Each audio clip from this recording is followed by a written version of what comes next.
Arthur Conan Doyle, The Study in Scarlet. Chapter 12. The Avenging Angels. All night they traveled through narrow mountain passes and over rough, rocky paths. More than once they lost their way, but Jefferson Hope knew the mountains well and always found the path again. When morning came, a wild but beautiful view opened in front of them.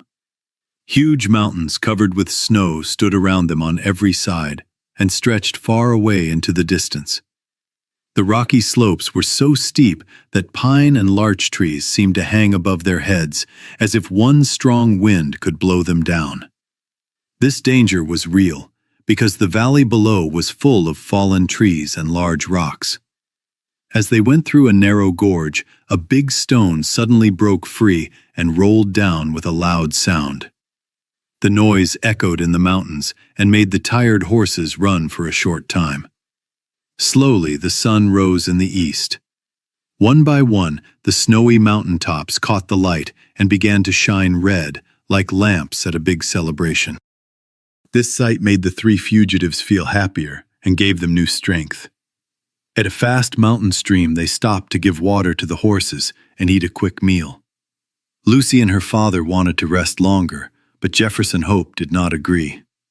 "They will be following us by now," he said. "Everything depends on speed. Once we are safe in Carson City, we can rest for the rest of our lives." All that day they fought their way through the mountain passes. By evening, they thought they were more than 30 miles ahead of their enemies. That night they stopped under a high cliff where the rocks gave some protection from the cold wind. Sitting close together to keep warm, they slept for a few hours. Before dawn, they started moving again. They had seen no sign of anyone following them, and Jefferson Hope began to believe that they had escaped from the terrible group they had made angry. He did not yet understand how far their power could reach, or how soon it would surround them. Around midday on the second day, their small amount of food began to get low. This did not worry Jefferson very much.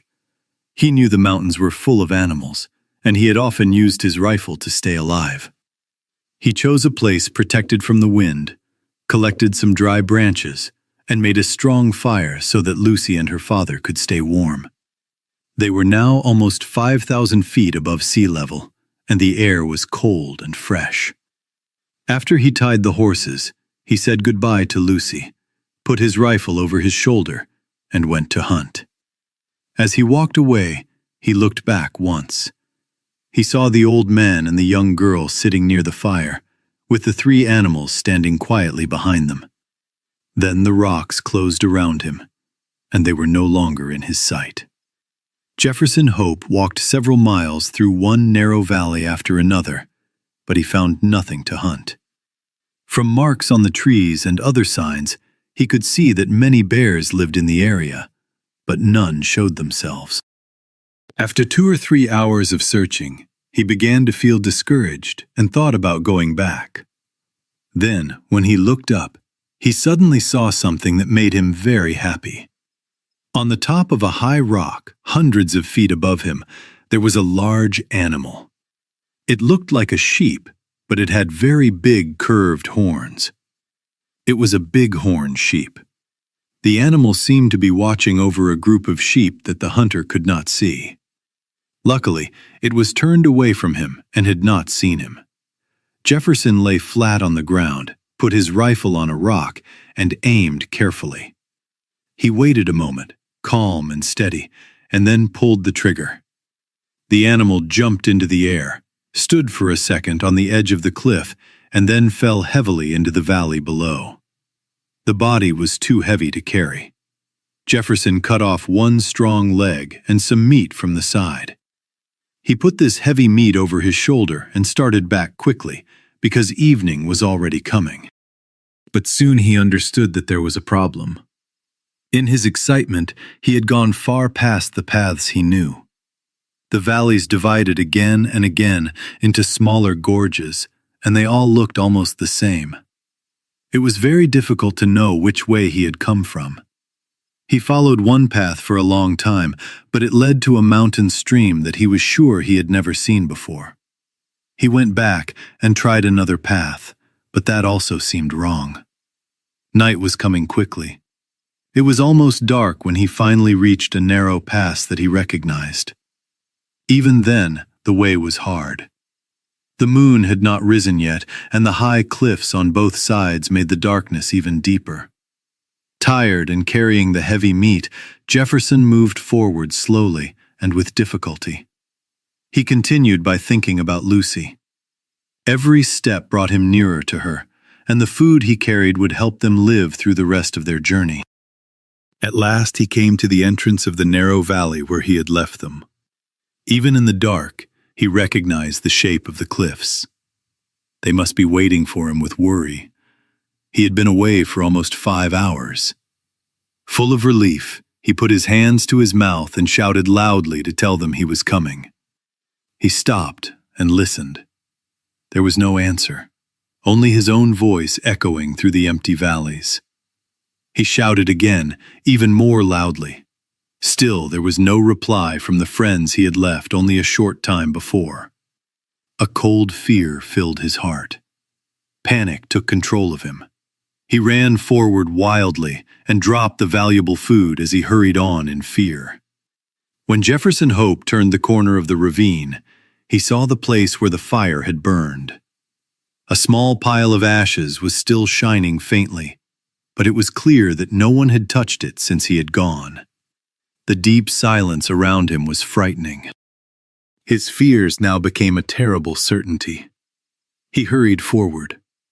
There was no sign of life near the fire. The animals were gone.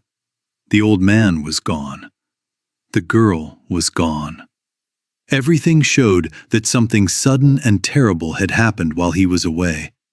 Something that had taken them all and left almost no sign behind. The shock was so strong that Jefferson felt dizzy and had to hold his rifle to stop himself from falling. But he was a man who acted quickly. He soon made himself think clearly again. He took a half-burned piece of wood from the fire, blew on it until it burned again, and began to look carefully around the camp in its light. The ground was deeply marked by horses' hooves. It was clear that a large group of men on horses had ridden through the place. The tracks showed that they had then gone back toward Salt Lake City. At first, Jefferson tried to believe that both his companions had been taken away alive. But then, he saw something that made his blood turn cold. A short distance from the fire, there was a low pile of fresh red earth. It had not been there before. It could only be a new grave. When he stepped closer, he saw a stick pushed into the ground. A piece of paper was fixed into a split at the top. The words written on it were short, but terrible. John Ferrier, formerly of Salt Lake City, died August 4th, 1860. The strong old man whom Jefferson had left only a few hours earlier was dead. This was the only sign of his death. Jefferson looked around wildly, hoping to see another grave, but there was none. Lucy was not there. She had been taken back by their cruel pursuers to meet the fate planned for her, to become the wife of one of the elders' sons. When Jefferson understood this and realized that he had not been able to save her, he wished with all his heart that he were lying next to the old farmer in the quiet grave. But again, his strong spirit rose against despair. If he had nothing else left, he could give his life for revenge. Jefferson Hope was a man with great patience and strength. He also had a deep and lasting hatred for those who hurt him, something he may have learned during his years among the native tribes. Standing beside the cold ashes of the fire, he knew that only one thing could lessen his pain: full revenge, done by his own hand. With a pale and determined face, he walked back to the place where he had dropped the meat. He made the fire burn again and cooked enough meat to last several days. He packed it carefully into a bundle. Then, although he was very tired, Jefferson Hope turned back into the mountains and followed the trail of the avenging angels. For 5 long days, Jefferson Hope walked on foot through the same narrow mountain passes that he had once crossed on horseback. His feet were painful, and his body was very tired. At night, he lay down among the rocks and slept only a few hours. Before sunrise, he was always walking again. On the 6th day, he reached Eagle Canyon, where their tragic escape had started. From there, he could look down at the City of the Saints. Weak and exhausted, he leaned on his rifle and shook his thin fist angrily at the wide, quiet city below. As he watched, he saw flags hanging in some of the main streets and other signs that people were celebrating. He wondered what this meant, when suddenly he heard the sound of a horse's hooves. A rider was coming toward him. As the man came nearer, Jefferson recognized him. It was a Mormon called Cowper, a man he had helped many times before. Jefferson stepped forward to speak to him, hoping to find out what had happened to Lucy Ferrier. "I am Jefferson Hope," he said. "You remember me." The Mormon looked at him in shock. It was difficult to recognize, in this dirty and exhausted wanderer, with a pale face and wild eyes, the strong young hunter he had once known. When he finally understood who it was, his surprise changed to fear. "You are crazy to come here," Cowper said. "It is dangerous even for me to talk to you. There is an order from the Holy Four against you, for helping the Ferriers escape." "I am not afraid of them," Hope answered firmly. "You must know something about this. I beg you, Cowper, by everything that is important to you, answer my questions. We were always friends. Please do not refuse me." "What do you want to know?" Cowper asked nervously. "Be quick.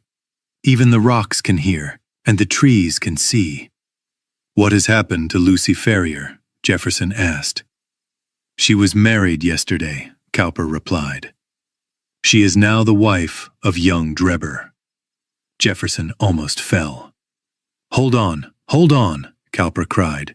"You have no strength left." "Do not worry about me," Hope whispered. His face was as white as death. He slid down and leaned against a rock.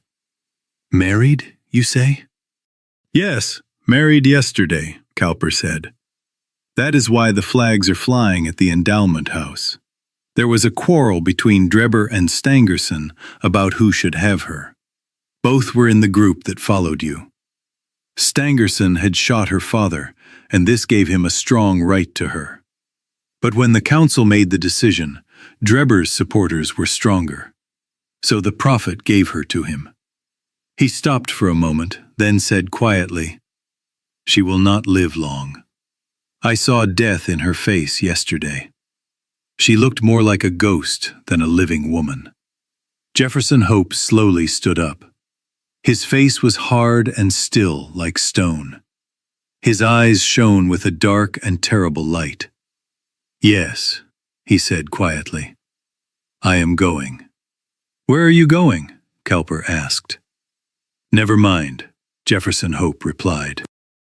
He put his rifle on his shoulder and walked away down the narrow valley. Soon he disappeared into the deep mountains, into the land of wild animals. And among all those wild creatures, none was more dangerous than Jefferson Hope himself. The Mormon's words soon became true. Whether it was because of her father's cruel death or the hateful marriage forced on her, poor Lucy never became strong again. She grew weaker every day, and within a month, she was dead. Her husband, who had married her mainly because of John Ferrier's property, showed little true sadness. But his other wives cried for her and stayed beside her body through the night before she was buried, as was the custom. Early in the morning, they were sitting quietly around the body, when suddenly the door was pushed open. A wild-looking man, with a weather-beaten face and torn clothes, walked into the room. The frightened women moved back in fear. Without saying a word, the man walked straight to the white, silent body that had once been Lucy Ferrier. He bent down and softly pressed his lips to her cold forehead. Then he took her hand and pulled the wedding ring from her finger. "She shall not be buried with that," he growled. Before anyone could cry out or stop him, he ran down the stairs and disappeared. It had happened so suddenly and strangely that the women could hardly believe it was real. But there was no doubt. The wedding ring was gone. For many months after this, Jefferson Hope lived alone in the mountains. He lived a wild and lonely life, driven by one strong feeling: revenge. Stories spread through the city about a strange man seen near the edge of town, and about a dark figure moving through empty mountain valleys.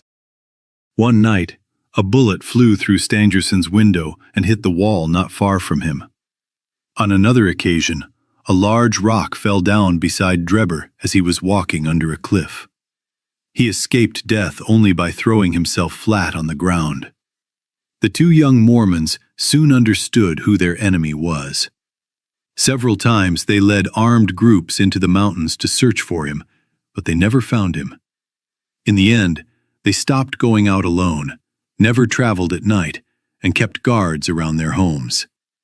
After a long time, nothing more was seen or heard about Jefferson Hope. Slowly, they became less careful. They believed that time had made his hatred weaker. They were very wrong. Time did not make Jefferson Hope's wish for revenge weaker. If anything, it made it stronger.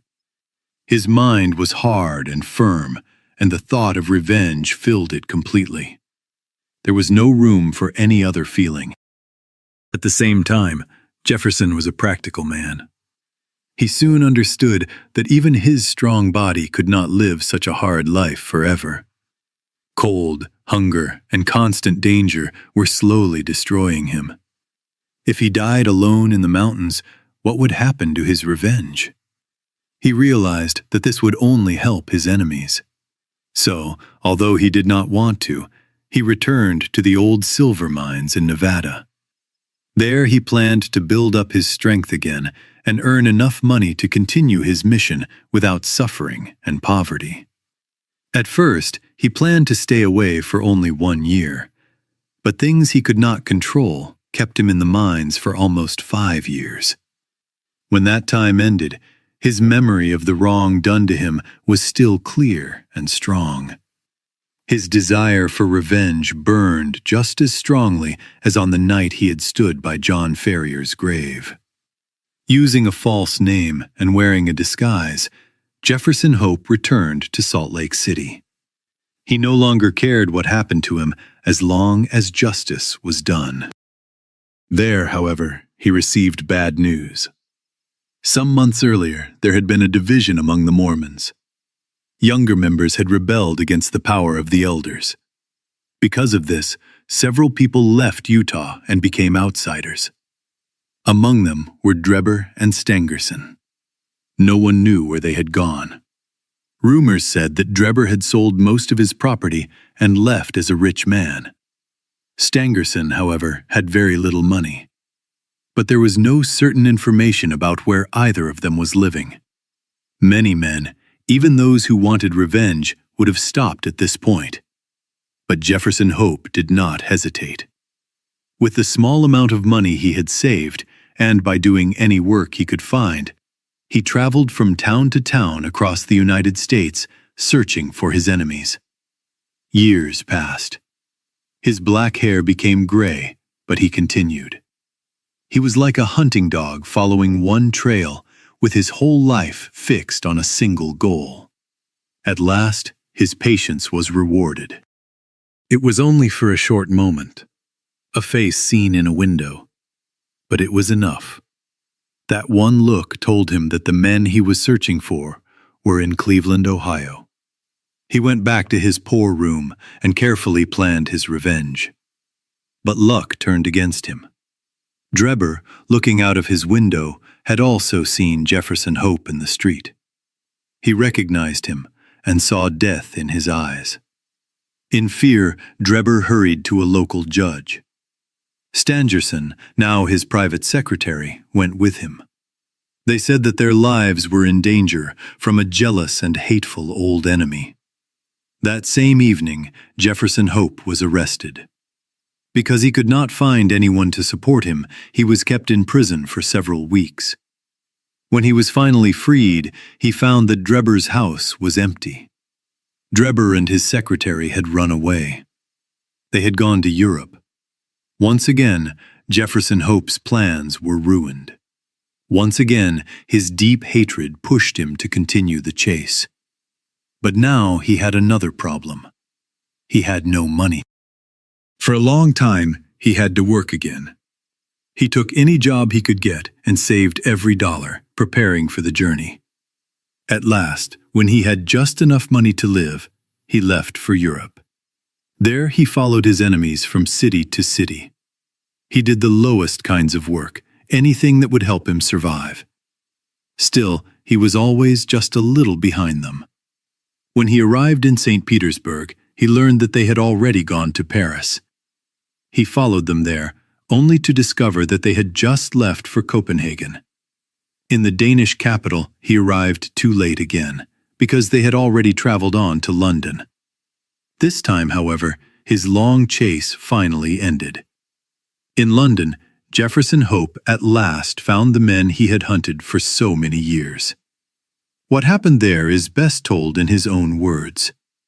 His story was carefully written down by Dr. Watson in his journal, a record to which we already owe a great debt.